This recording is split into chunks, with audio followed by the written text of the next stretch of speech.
Hey Raghunath, tell everyone about our Patreon community. Sure, Kaustubha. The Wisdom of the Sages Patreon community is an incredible online yoga resource. If you like the type of yoga wisdom and culture we share on the show, then our Patreon community is a great next step.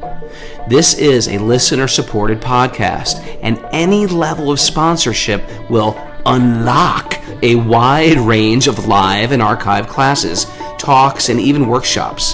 Raghunath teaches, I teach, and we have a host of other excellent teachers on topics ranging from yoga philosophy, asana classes, storytelling, Ayurveda, kirtan, cooking, meditation, and a lot more. We even have an incredible online Bhakti 12-step recovery group. So if you want to check it out, go to patreon.com/wisdom of the sages. All right, let's get it on. Om Namo Bhagavate Vasudevaya. Om Namo Bhagavate Vasudevaya. Om Namo Bhagavate Vasudevaya.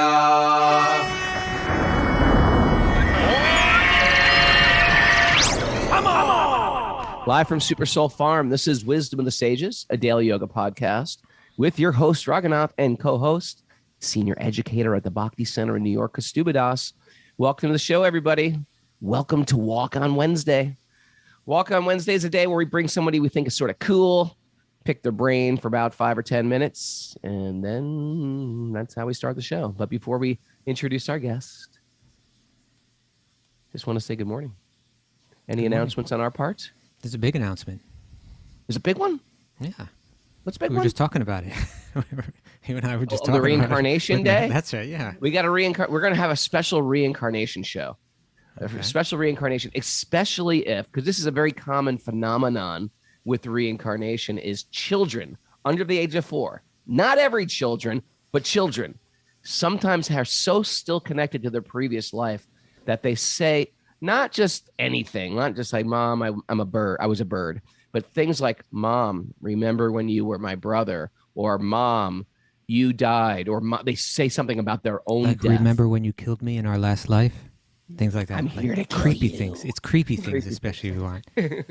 Right. So if you have an actual story of a child, most likely under the age of 4, that has said something really uncanny, like there's no way a child could know this, write it to Mara, Wisdom of the Sages 108@gmail.com, and we're going to read it on the show, or we're going to ask you to speak live on the show if you're on Zoom. What do you think about that? I think that's sweet. Mara, that's going to be a fun show. It will be. We're going to call it the creepy reincarnation episode, unless it's not creepy. It's our own episode 6. I remember how you loved me so much. That's not creepy. No, but we're more interested in the creepy ones. No, we're accepting creepy and non-creepy. Yes. Creepy does get better ratings. I will say that. Yeah. So anyway, Wisdom of the Sages 108@gmail.com, and write reincarnation in the subject line. Also want to mention our Wisdom of the Sages retreat is almost sold out. So if you've been thinking about it, if you're on a fence, jump off that fence, write to Bhakti Retreats 108@gmail.com. Bhakti Retreats 108@gmail.com. And write in the subject, of course, retreat, Wisdom of the Sages retreat, because we're going there from, what are the dates, Mara? We're going there from like the January 13th, I think, to the 21st. Yeah. And we've made it affordable. It's great vegetarian food. We're going to do our live every day, as well as yoga, morning satsang, evening satsang, cool excursions into the jungle. And meditative nature trips, I think, right? Meditative and some cliff jumping, perhaps, something like that. Swimming. The meditative cliff jump. And then of course, Kaustubha is going to really start dissecting the first canto, chapter 2, which is a great chapter. And I'm going to be doing Sweet Baby Krishna live. So we're excited for that. There's not many spaces. So if you want to do that, join us so we can get to meet all you others and Zoomers in person. What do you think about that? That's great. All right. Any other announcements? Is that it? Anything else there? Also, No show tomorrow. Right. No show tomorrow. Yeah. And there's a Bhakti recovery group meeting at 1:00 today, and a women's Bhakti recovery group meeting tonight at 9:30 p.m. Okay. And then we're back at 8 a.m. on Friday. Friday. Okay.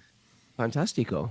Well, we'd like to introduce our very own other Californian white witch sorceress, Radha Priti. Radha Priti and her husband, her wonderful husband, run Palo Santo Wellness in Philadelphia, as well as Bava Wellness in Tucson, Arizona. And in both places, due to their like very sincere focus, and these guys are very just sincere in their bhakti practice, and in their marriage and in their community, and they've just created this like thriving community in both places. I really got to hand it to them. I really feel like they're very empowered people. And last year we had Radha on the show as well, because she just has this very Tinctures. You're using the tinctures. I was using the tinctures because it was a very stressful year. Remember, in 2020, I was losing my mind, freaking out. And so we do everything to not freak out. We will like rub hand sanitizer all over our bodies and our armpits. We will like disinfect everything. Do you remember when the pandemic happened and we went to go to the supermarket? And you're like, get away from me, get away from me. And you're trying to like turn on the faucet with your elbows and then open the bathroom door with your elbows. Everybody does everything extra, but they don't take care of their immune system, which is God's little gift. Our own immune system. We'll eat, people eat all types of food, but they don't take care of their own body. So Radha Priti's got these incredible herbal tinctures, which saved me last year. I still got a couple that at least I have the bottles because I've been downing them. I have the Bava Aptogen Magic. You can see if you're on YouTube, or this one, my favorite, my natural headache. Welcome to the show, Radha. Thank you so much. It's really wonderful to be here with all of you. I miss you so much. And your brand expanded so well. Well, we've been putting a lot of work into it. So thank you so much for saying. We've got great teachers like yourself. Hare Krishna. Good answer. Good answer. What is new in your product line? What are your best sellers? What works the most effectively? And yes, tell me. All right. So I would say some of the best sellers are definitely, our immunity blend, our immunity tonics, like our fire cider, our elderberry syrup. Fire cider, I've had both. They're both incredible. Like this one here. Yeah. Our anxiety relief, go figure, right? Go figure. Yeah. Our digestive blends, really wonderful herbal tinctures. But just recently, about 2 weeks ago, we just launched something that I've been working on for a year. And we have our dosha balancing Abhyanga self-massage oils and our dosha balancing herbal tinctures. So this is something I'm really passionate about. And I have a free online library where you can learn all about the doshas and learn all about Ayurveda and Dinacharya, our daily practices. You're a genius. And thanks for putting that online. So for people who are not on Zoom, can you just say that website? Sure. It's bhavawellness.com. So that's BHAVA wellness. Exactly. Okay, that's great. And I want to thank, first of all, you guys have been part of our community since the beginning, since before we were even Wisdom of the Sages, when we were Super Soul Sacred Sangha. You were there. Yeah. And it's nice to have you as the other. I've even done the podcast or Sweet Baby Krishna live from your shop in Tucson, because I regularly go out there. And of course, the Philly scene you guys have created is unbelievable, what you guys have done there. So I'm planning on going back, but I want to thank you. And I just want to say that Radha and Damodar have made a special gift for anybody on Wisdom of the Sages can get a 20% discount. And we did this last Christmas. It was really nice. So it's a Christmas. You could do a Christmas thing with it. It's a Christmas thing. Thing. So there's a coupon code, Wisdom of the Sages, WOTS. That's Wisdom of the Sages 108. During how do you do it on the checkout? Yep, on the checkout, exactly. And it's all caps, WOTS 108, and it's bhavawellness.com, and you get 20% off of all of Bhava Wellness products. Okay, we've so got if a you lot want of to get stuff on our website, but if you want to get a scarf, you don't get 20% off that. But anything that they've wild crafted, and she is like this, wild witch forager, herbologist, and we love you for that. And I'm so glad, because I want these dosha balancing oils, because you know me, I'm like a what I call myself, the hot mess express. The hot mess express. I need that dosha balancing oil right now. I'm ready. I'm going to take a bath in it, like Roman style, sit in a bathtub of that stuff. Your package will be waiting for you when you get home from Germany. Well, anyway, thanks for that. So again, it's bhavawellness.com, and the coupon code is WOTS108 @gmail.com. Please give. We're gonna do Wisdom of the Sages community out there. I mean, Wisdom of the Sages retreat out there. What do you think, Kaustubha? Tucson, Arizona. Yeah, that's the place. Is it? Yeah, Tucson is incredible. All right. I mean, I just know it from you guys, truthfully. I don't know what the hell Tucson's like, but I know when I'm there, I'm with you guys, and it's incredible. And then we can visit Sedona. That's like very spiritual. Everybody knows that. Taos, perhaps. Yeah. All right, cool. Hot Mess Express. Yes, that's a t-shirt, someone says. Okay. Radha, thank you for joining us. You're wonderful. Thank you so much. Appreciate you both. Give our love to your family and your community, and we miss you. We miss you too. Come visit soon. We will. I love them. Yeah. All right. Anything else before we dive into the sweet nectar nuggets? Let's dive. We start a new chapter today. That's exciting. Narayanam namaskrityam naram chaiva narottamam devim sarasvatim vyasam tato jayam mudirayat.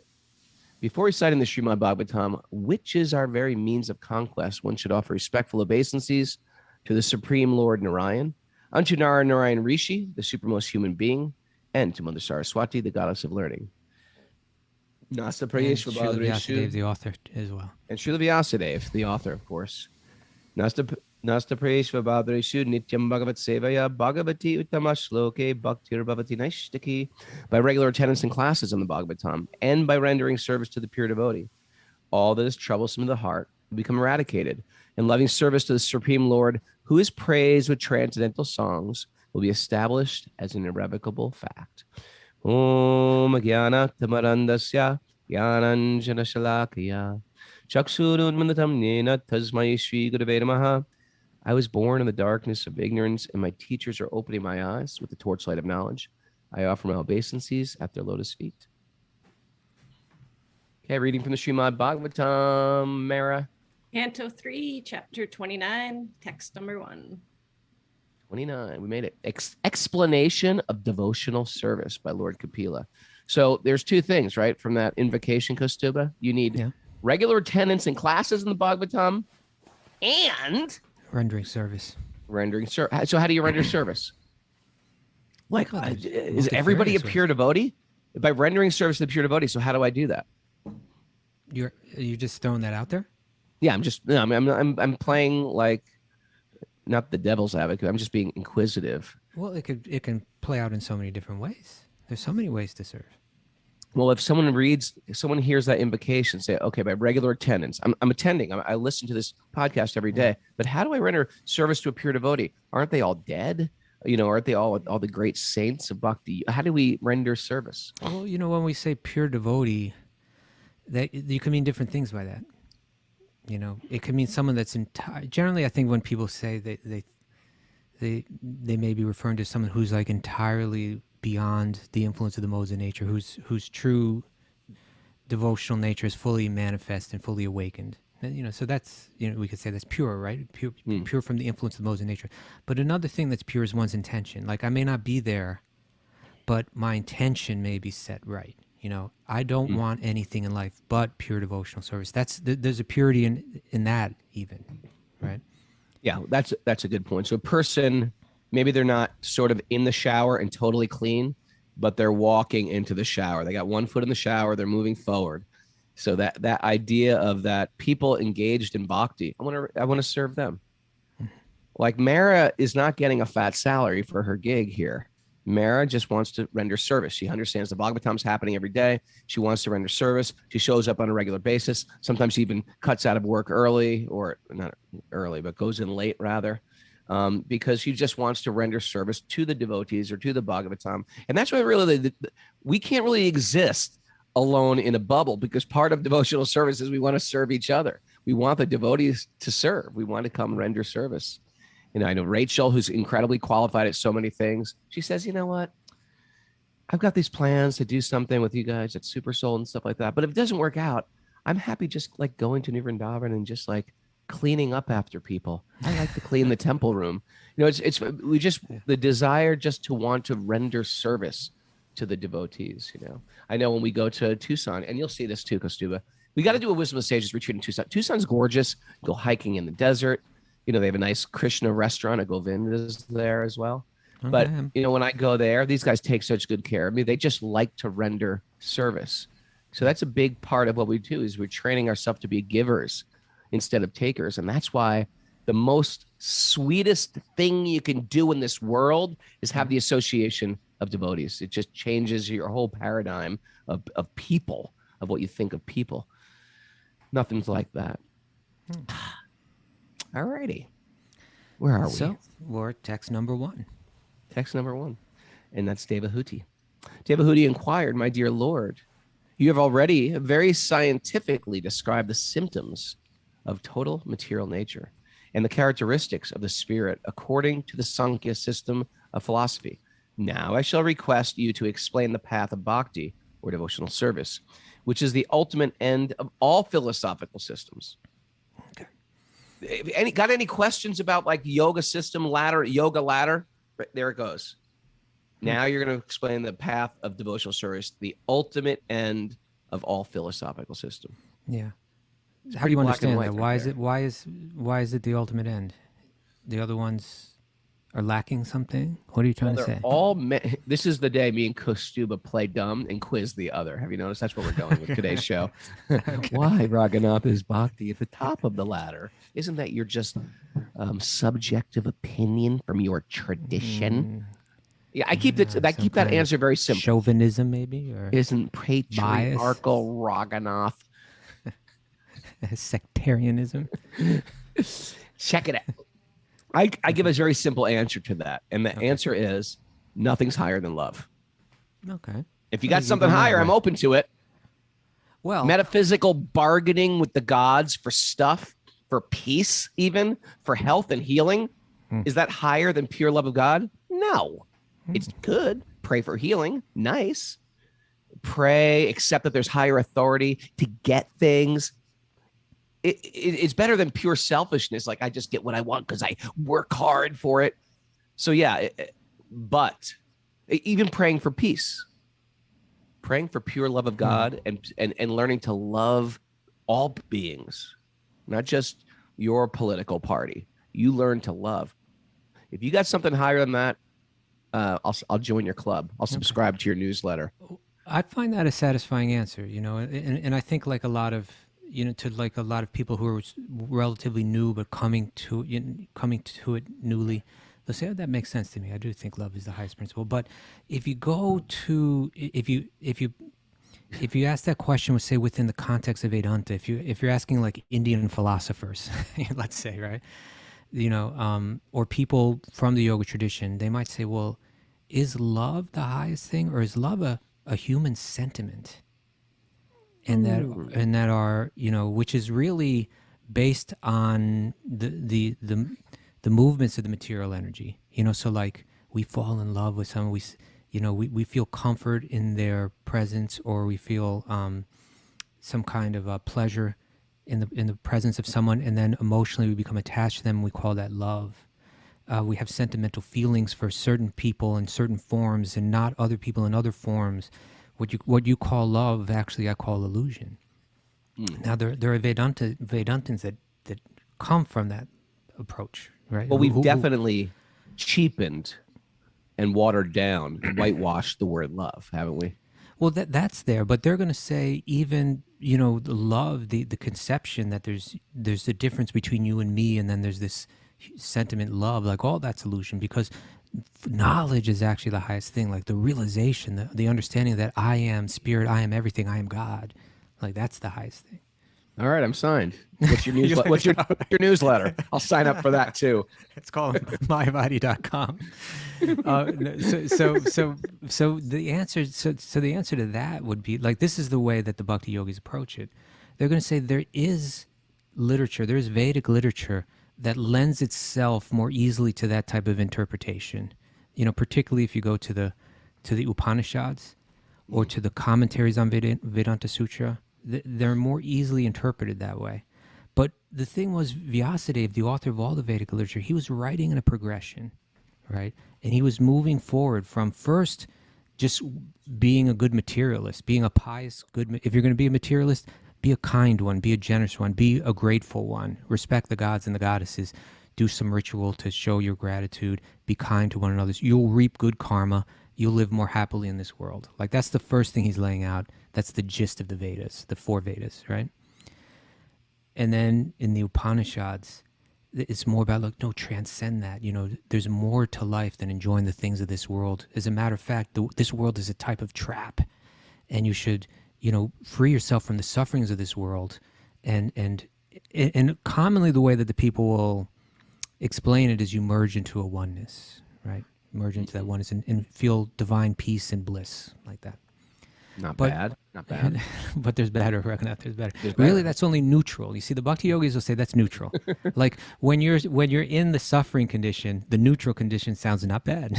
Right? Yeah, if you're totally suffering, then I want neutral. Neutral sounds like bliss, and even neutral. Yes. Yeah, neutral seems like, oh my God, if only I could get to that stage, it would be. It's like if someone's holding your head underwater and you're choking, and then they pull your head up and you go. That inhale feels like this is great. Yeah, but it's not. It's just a this relief. Is the relief I needed. Yeah, right. So then bhakti, love, would be considered once your head is out of the water. Just breathing is just a neutral, but then falling in love with someone and having joy in life and so on would be, you know, what's beyond the neutral stage. And so when you get to Vyasadeva's later works, like in the Mahabharata, the Bhagavad Gita, it points towards bhakti. It's saying bhakti is the highest. Even jnana is meant to lead to bhakti. So therefore, bahunam janmana ante, after many births and deaths, jnanavan, one who finally achieves knowledge. Here, this verse was said, you already explained the Sankhya system to me. Now explain the bhakti. You know, Kaustubha, this is such a good verse. What is it, 529? Which one? Bahunam janmam ante? No, 529 is the Bhoktaram Yogitavasam. Okay, what's this verse? 7, no, I forget the exact number right now. Bahunam janmam ante. Jnanavan mam prapadyante.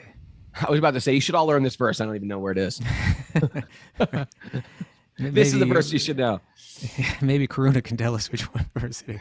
But Bahunam, maybe you can go search for it right now. I'll find it. Bahunam Janmana. But Bahunam Janmana Ante. Bahu means many. Thank you. And Janma means births.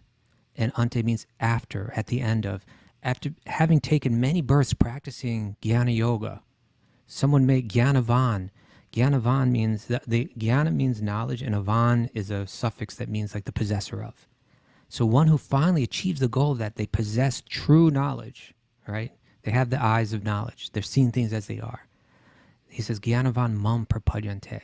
They surrender unto me, right? So in other words, that's why it's the ultimate end of all philosophical systems. Because jnana yoga, Ashtanga yoga can lead to total peace of mind. You know, jnana yoga can lead to total detachment. But the value of the peace of mind, or the value of the total detachment, is that now I'm free to surrender to God, right? It's like there's nothing holding me back from surrendering to God. And in Bhakti, one says, even right from the beginning, I'm going to practice surrendering to God. Even if I'm still attached, even if I still don't have a peaceful mind, I can approach God and try to serve, you know, through hearing, through chanting, through seva, in so many different ways, and kind of get on the express path to the ultimate end of all the philosophical systems, which is ultimately that divine love, which is our nature. Okay, so now we're going to hear more explicit information about this. You know, we had this conversation in Sweet Baby Krishna last night. Like, oh yeah, what was going on with there? Well, it's like the romancing of Krishna, or romancing our relationship with God. But some of us will just never get there because we're just like, Who needs God? Who needs God? Why do I need God?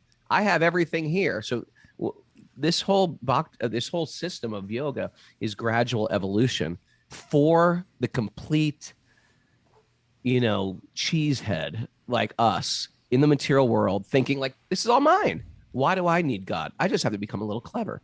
And so when we use this analogy, it's like we are like teenagers who use the resources of their parents. My mom pays for my car. My mom pays for my insurance. I have my driver's license now, and I want to do my own thing. And the teenager sort of feels like they're independent, yet they're still completely independent on the parent. So we are like those teenagers where we're taking the resources of God, right? And we're claiming like, who needs God? Duh, Raghu, you need God. You need the sun. You need the light. You need the air. You need the wind. You need the seed. You need the sprouts, right? We don't create anything. We are just like secondhand gods, ruining everything we touch practically. We are like King Midas in reverse. So like everything we touch, we destroy. And we need God. And we're trying to enjoy the resources of God. We're trying to have a party using like all God's resources. Like I have a big party at Kaustubha's house. I go through his refrigerator. I go to his grain grinder, make chapatis. Right. And then you say, who needs Kaustubha? And then Kaustubha's like, hey, you're having a party at my house? Awkward. I was like, not awkward. You're not even invited. You're not even welcome here. We don't even believe you exist. Okay. Hey-ya. I was just reading. One thing I follow on social media is this. It's a website called hashtag Shalagram. You do that one? You follow hashtag Shalagram? I don't actually check that out. Okay. No, it's called Brain Pickings. Have you heard of that? It's like a website, Brain Pickings. No. It's you do all the smart ones. I do things. Cobras fighting, cobras attacking. Hashtag. Those are the things I'm following. This one, it's got really interesting stuff. It's got a lot of it draws a lot from creative thinkers, famous authors and writers and scientists and things like that. But it does have like an atheistic bent to it, and that kind of plays out sometimes. Right. So they had one article. Maybe I can pull it up right now. Let's see. Here it is. It's called "Is There a God?" Stephen Hawking gives the definitive answer. Oh, thanks. I've been waiting for the definitive one. The definitive answer to the eternal question. And I haven't even finished reading this yet. But it's from his book Brief Answers to the Big Questions. And it's like he's speaking to a child who says, does God exist? And then he begins to explain it. And it's actually, I'm not saying that the man wasn't a brilliant scientist, and I'm not saying that he wasn't incredibly intelligent. I'm not saying that he had a lot to offer the world. But there's to me, it's just so obvious that there is an emotional problem here that's clouding his vision on this question, So like, you talk around it and you explain all kind of different things. In the end, you say something that makes absolutely no sense. He says, I don't know if I can pull it up right now, but basically his statement was what I believe. He says for centuries it was. You look it up, and I'm going to say something to Mara. I believe that the discovery of these laws has been humankind's greatest achievement. The laws of science, for it is these laws of nature, as we now call them, that will tell us whether we need a God to explain the universe at all. The laws of nature are a description of how things actually work in the past, present, and future. In tennis, a ball always goes exactly where you say it will. And there are many other laws at work here too. They govern, now listen, just listen to the language. They govern everything that is going on. From how the energy is shot, how the energy of the shot is produced in the player's muscles, to the speed at which the grass grows beneath their feet. But what's really important is that these physical laws, as well as being unchangeable, are universal. They apply not just to the flight of the ball, but to the motion of the planet and of everything else that is in the universe. This is good. This is good thinking so far, right? It's like, so far so good. Yeah, it's like, yeah, good. You Pretty got the smart. macro and the micro, and that's really good. You can see, okay, laws are applied on the tennis court, Laws apply in the universe. Laws apply in Kaustubha's apartment as I open the refrigerator, right, and close it. And pop the pop top off his soda pop, right? But is there an now order? he says, but unlike laws made by humans, the laws of nature cannot be broken. That's why they are so powerful. And when seen from a religious standpoint, controversial too. One could define God as the embodiment of the laws of nature. However, this is not what most people think of as God. They mean a human being with whom one can have a personal relationship.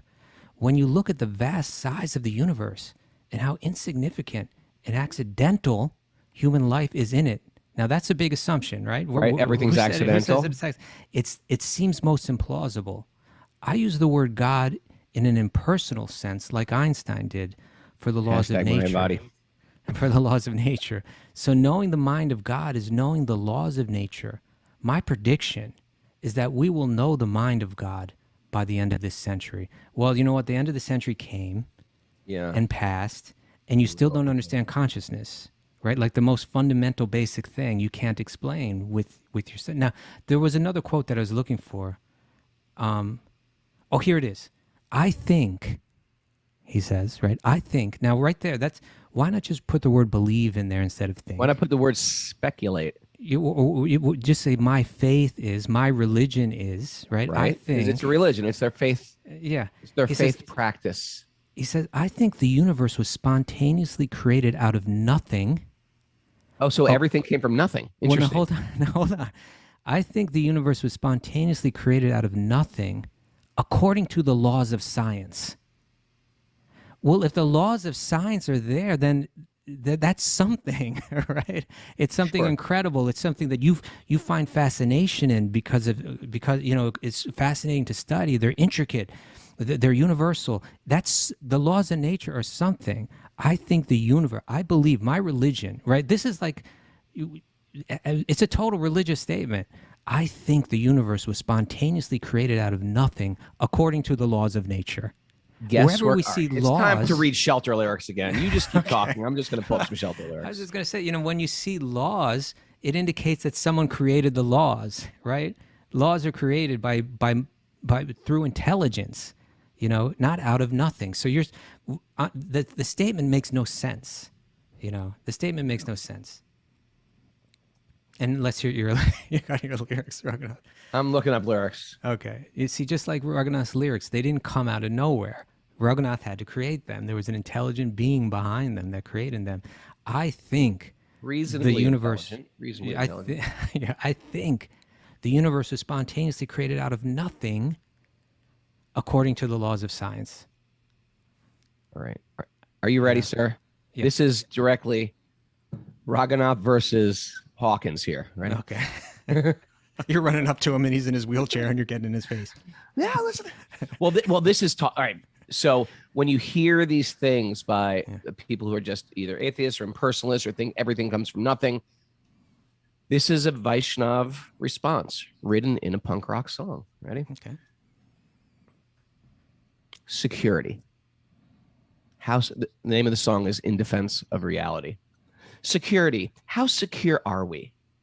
We making our plans in a castle of sand as our dreams get dragged to sea. You say you're independent. Well, is that a fact? It's by creation's donation that you are maintained. But you'd rather turn your back. I'm in defense of reality. Today's modern science, that's your modern religion. Guesswork, but taught us fact. Don't talk back. Blind faith in their decisions, right? This is what we're taught in school, right? And we just have we're just supposed to accept it. We're not even allowed to question it. If you talk about God, higher power, anything like in a science class, they'll just laugh you out. You can't even bring that into the conversation, right? Guesswork taught us fact. Don't talk back. Blind faith in their decision. You say explosions started creation and we're just chemical combinations, right? That's their theory. Explosions started creation, and all we are is a bag of chemicals. So it says, and we're just chemical combinations. But would you take that same stand if there was a gun in my hand, or would you beg for your salvation? If all we are is chemicals, who cares if I take a hatchet or an axe and smash right? A In harmonium. other words, yeah, take your philosophy to human. its logical end. Yeah, it's like it's ideologies that you can't live by. If that's what you actually believe, why is there fear coming up when someone puts a gun to your head? Why do you care? It's just a chemical spill, right? If your bag breaks and your chemicals pour all over the place. And if actually these conclusions prove their insanity. A creation without a creator, can it be? That's just like a painting without a painter. Absurdity. No, I don't want to run away. I want to embrace reality. Thank you. What's the song called? In Defense of Reality. In Defense of Reality. Available on Spotify. Okay. Yeah. Raghu, you're the bard of your generation. Are you saying goodbye to Rocco? You're not going to sing it for him? I say goodbye to Rocco. I said goodbye to Rocco. I'm flying out today to Germany. Nice. Love that kid. He also wrote this, and this gets to me. I mentioned that there's a psychological issue here, right? But even this is where he starts this letter. He says, for centuries, it was believed that disabled people like me were living under a curse that was inflicted by God. Okay, so that's where he begins his explanation. He says, well, I suppose it's possible that I've upset someone up there. And even that's just it's an immature, superficial, it's not a very, you're not really engaging with the theory of karma there in a respectful and serious way. Well, maybe I upset somebody up there, it's kind of like saying you got your immature little thing, ideas, and I upset someone up there, Right. Why don't we talk about, you'd like to talk about laws? Why don't we talk about laws? Why don't we talk about compassion? Why don't we talk about the nature of the self? Why don't we talk about consciousness? Why don't we have a serious conversation?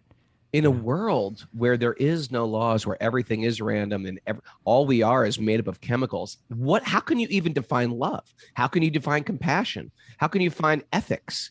How can you even live a life where that's not even on the table? You have to presuppose some ethics. Why? If all we are is chemicals, what's the difference if you were sort of Mussolini or Mother Teresa? You've fabricated what good and bad is anyway. You won't even be able to walk out the door because why should I follow any laws of the land? They're all concocted. Yeah. I mean, in one sense, so there's no measuring stick as to which is more valid than another. Exactly. Yeah. He says, for centuries, it was believed that disabled people like me were living under a curse that was inflicted by God. Well, I suppose it's possible that I've upset someone up there, but I really prefer to think that and again, I prefer to think, this isn't science kind of talk. No, this is speculation. Yeah. Well, I prefer to think, then at least admit you don't know, right? Admit this is what I think, but it's no more plausible than someone's religious idea. It's no more plausible than there is a God. Yeah. Right? Yeah. So he says, well, I suppose it's possible that I've upset someone up there, but I prefer to think that everything can be explained another way by the laws of nature. And you see, it's almost like he's saying, we've discovered that there are laws functioning here, as if that's proof that there's no God, when really, logically, if there's laws, if there's order, to me, it's obvious that that's a much stronger argument for there's someone that organized everything. There's someone that created the laws, right? It's like we need explanations for why things are working the way they are. We've discovered laws. Okay. That doesn't in any way disprove that someone created those laws. As a matter of fact, there's more evidence that someone did, So he says, I prefer to think that everything can be explained another way by the laws of nature. If you believe in science like I do, you believe that there are certain laws that are always obeyed. If you like, you can say the laws are the work of God, but that is more definition of God than a proof of his existence. Okay, but you haven't given any proof that he doesn't exist, Right. So anyway, I don't know how we got there, but we got there. Here's the deal. We're tiny little bugs. We're tiny little bugs trying to speculate about the universe. It's like Yumi and Mara. Imagine if you guys were Yumi and Mara sitting under my desk. Yeah. And someone's trying to explain a pine tree to us. How are we supposed to ever figure out anything? Even if we say, well, no, I built this the incredible, powerful telescope. You don't know. Big deal. You're sitting under a desk. What good can your extended vision do when you're in a desk in the basement of a house? So all I'm saying is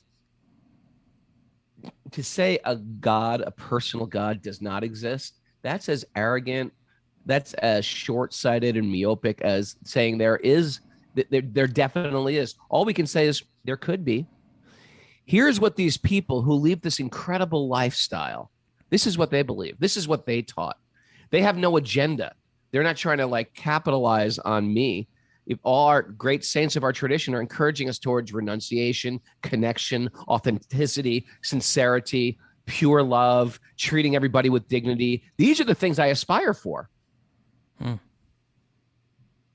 Otherwise, Katie Bell wrote a good question. Are you saying that one can't both choose to be an atheist and choose to be a moral person at the same time? It's moral according to who? It's just a fabricated idea of what is good. We have no grounds to go on. What do you think?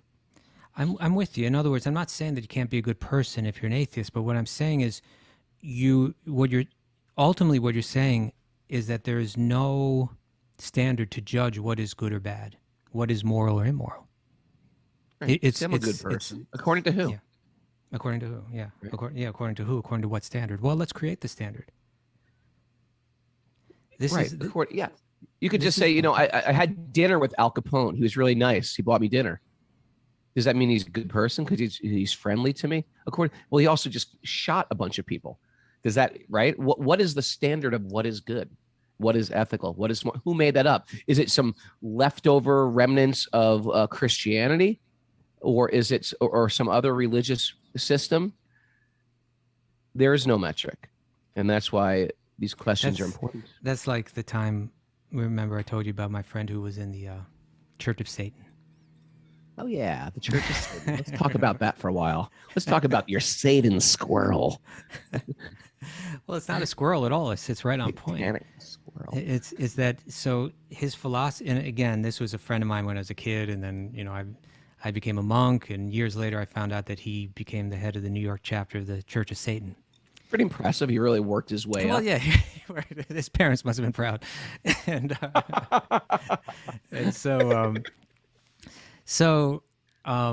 I ran into an old friend, and she told me, that's what had happened with him. So I kind of Googled him and looked him up, and I found a radio interview. Can we Google him? Andre Schlesinger. Andre, do I know him? Was he a bike He used messenger? to be in that band, The Press. Skinhead. I know Andre. He's a nice guy. He's a nice satanic. He's the nicest Satanist I know. I know. But wait a second. Don't you have to really be bad to be a Satanist? You see, you don't understand what it is. You see, and I'll tell you. They might have watered down Satanism. No, you really got to be evil. Well, where are you getting your information of what it means to be a Satanist or a member of the Church of Satan? What's the metric to? Well, the Bible. How about the devil is all that is evil and all that is he's going against Jesus? This is what the Church of Satan is all about, at least from my. You're going to defend Satanism on the show? I'm going to call my mom right now, and you're going to be off my friend list. No, what they believe, they don't believe in Satan. They don't believe in God. They're atheists. Well, at least this is a Satanist. No, that is a member of the Church of Satan. That's what I'm trying to explain to you, Raghunath. Okay, so you're saying a Church of Satan is different than worshiping the devil. Well, you see, they may engage in rituals wherein they may worship a devil, but they don't actually believe he's real. For them, it's a way. What they're doing is their belief, the foundation of what they're all about, is they believe that the church has imposed, you could say, some scars on us, right? We grew up with guilt, and we grew up with all this stuff, and it's wearing us down. We're not as happy as we could be because of all of these ideas that are imposed on us. And so what they do is they do rituals that are kind of like the opposite of, say, Christian rituals. They're taking Christian rituals and they're turning them upside down. And in this way trying to free themselves of the baggage of control of the senses. The churches are there to control us. Exactly. Right. So things like that. And so one of their points is that there is no good or bad. They'll say that. They'll take that position, right? They'll say that all ideas of morality are man-made and they're imposed on us. Okay. And so they're all kill him. Well, so I can kill you then. Well, ultimately, if you take that philosophy, to its end, it comes there. You know, they can. You see, a person like this will argue that doesn't mean that we can't come together and create our own ideas of morality. They're saying all ideas of morality are man-made, but they're saying you're imposing your ideas of morality on me, and I don't want to accept them, as if they were a law of nature, as if they were a law of God. Well, I don't buy it. That's what they're saying. So, but in any case, in that interview, he was defending this idea that all morality is man-made, and he was going on and on about it. It was kind of the theme of the interview, and then at a certain point, the interviewer said, "Well, what about something like, you know, child abuse?" Right? Couldn't we say that that's Good point.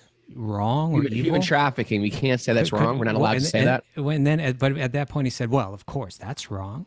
You know, Right, there you go. You broke your own philosophy right there. So you broke your own philosophy. There has to be some, you know, absolute idea of what is right and what is wrong, what is moral and what is immoral. And if you believe that there is no God, if you believe that everything just expanded out of an explosion of nothing, right? Yeah. Well, then there is no standard. You know, now again, that doesn't mean that you can't go and create standards. That doesn't mean you can't. Human beings that, you know, as a group can't say, you know what, we live better when we're kind to one another and when we share and so on. You can create a morality, but you have to admit that there's no absolute reason to accept that is what is right and what is wrong. It's all very debatable. You know, Right. very, very individual. Yeah. Good luck organizing a society. Yeah. Yeah. Well, I mean, And yeah, then people will say, well, that's why religion is created, to organize a society. And we say, no, spirituality is always there. And because it's complete, it also talks about organizing a society that's there to assist you, not to control you, but to assist you from the pitfalls of life and gradually raise your consciousness. Yeah. And you know, the conversations, I find, they're always so shallow and they never go very deep, because then they'll say, well, look at what religion has done to the world, you know? Look what atheism has done for the world. Look what ego has done for the world. That's my point. Right? It's like it's not even atheism that's the problem, or you know, religion that's the solution necessarily.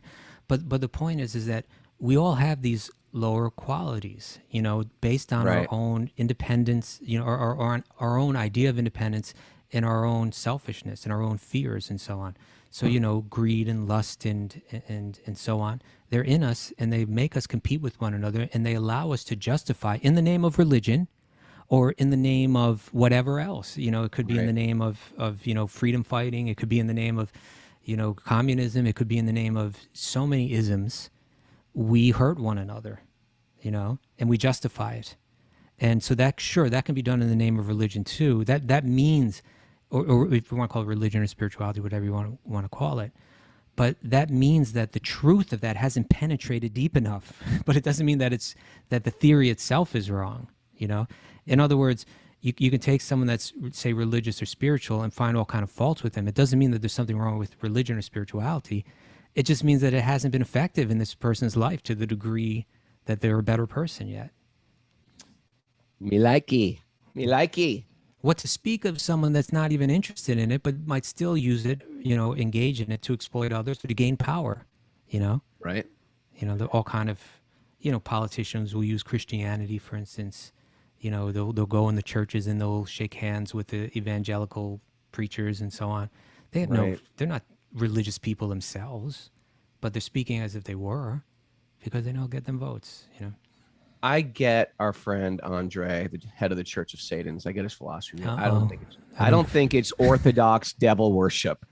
I want to meet some of those guys. Those guys are the real creepy guys from Norway. The guys who do those black metal bands. Those guys are serious. Andre's just trying to make a political point here. Well, that's what the Church of Satan is. That's all I'm saying.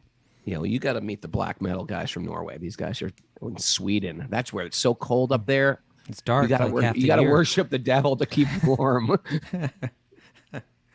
Okay, what are any takeaways today?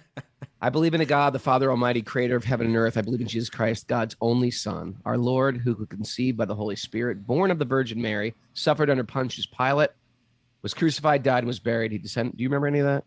You know, I don't have that memorized, but that's a good one. Familiar. Yeah. Okay, sorry. We never read the first verse, or did we? Yeah, we read verses 1 and 2. This is all from one verse? Well, 2 verses. Okay. Not bad. Yeah. But the point was, maybe we should read them one more time. Okay. But we got it started because there was this question. He says, she says, now I shall request you to explain the path of devotional service, to explain bhakti, which is the ultimate end of all philosophical systems. So again, that's how we got started. But the idea is, it's not a sectarian idea, but the idea is that underneath it all, here's the theory. You buy into it or not, but if you understand it, you understand that it's not a sectarian statement. And the theory is that our very nature, our very design, who we are, ultimately we're designed to love. And that love is a connection between the soul and God. And through that, it's from the soul through God to every living being. That's the theory in Bhakti-yoga, right? And so if that's the case, then all the other yogas are ultimately meant to bring you there. And so whether you're doing Ashtanga yoga and getting complete peace of mind so that you can then focus your mind on God, or whether you're doing jnana-yoga so that you can break all of your material attachments, and then once you're free of those attachments, you can give yourself wholly to God. It doesn't matter, but the ultimate end, where it's all meant to lead to, is ultimately meant to love and devotion. And so therefore it's the ultimate end. It's not saying the other philosophical or yoga systems are invalid, but it's saying their true validity is found in how they're leading you to that divine love, which is your nature, which is the point of yoga in the first place. As one of the greatest sages ever spoke, our love is like a ship on the ocean. We are sailing with this cargo full of love and devotion. Okay. Thank you. Our love is like a ship, right? You know that one? I know it, Raghu. I know. We are sailing with this cargo full of... That's a total bhakti song. It's a total bhakti song from the 70s. Okay.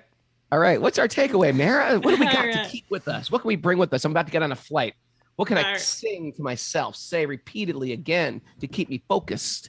I And it got has some good- nothing to do with the devil, please. All right, I'll leave out the devil ones. All right. Render service to those on the bhakti path. Shift your paradigm through the association of devotees. Yeah. Nothing is higher than love.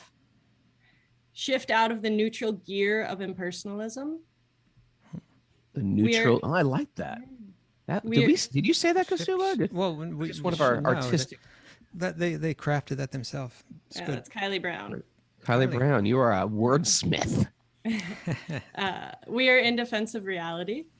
I said that. That was you, Raghu. Yes, that was you, Raghu.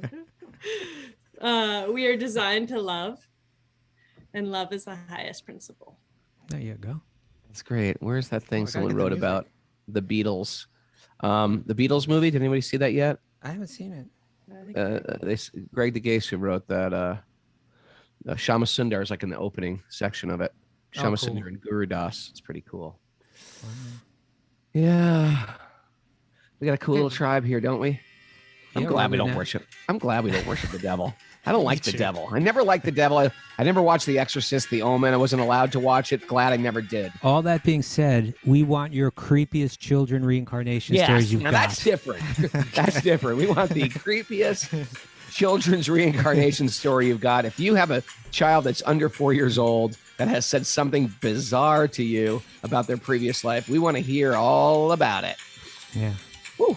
Thanks everybody for joining us. Like when they come up and say, "When can I see my real mother again?" Things like that, you know. It happened. That happened.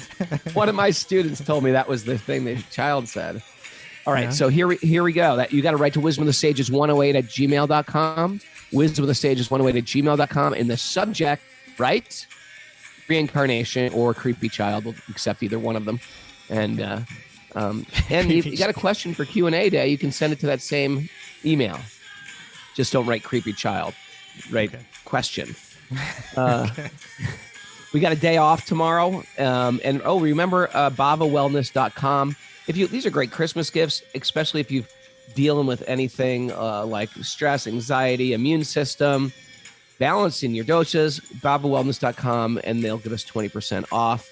Thank you for that, you guys. We appreciate it. It's WOTS 108, Wisdom of the Sages, WOTS 108 for That's our the code. coupon code. Cool. Yeah, and that's a great day. If you like what we're doing, this is a community-supported podcast. Give from your heart, give whatever you can. We really appreciate it. and it helps keeping Kaustubha, myself, and Mara doing what we love to do. Thank you very much. It's been a good year. It's been a crazy year, but it's been a crazy year. Let's leave it at that. But thanks everybody for lifting me and buoying me to the surface. When the world ever feel like the world's got like two anchors, like the anvils tied to your ankles and taking you down? That was this year. I was just like treading water, but I felt like the community was just lifting me. Thank you, community tribe. Well, you know what they say, Raghunath. Love lifts you up where you belong, where the eagles fly. By the way,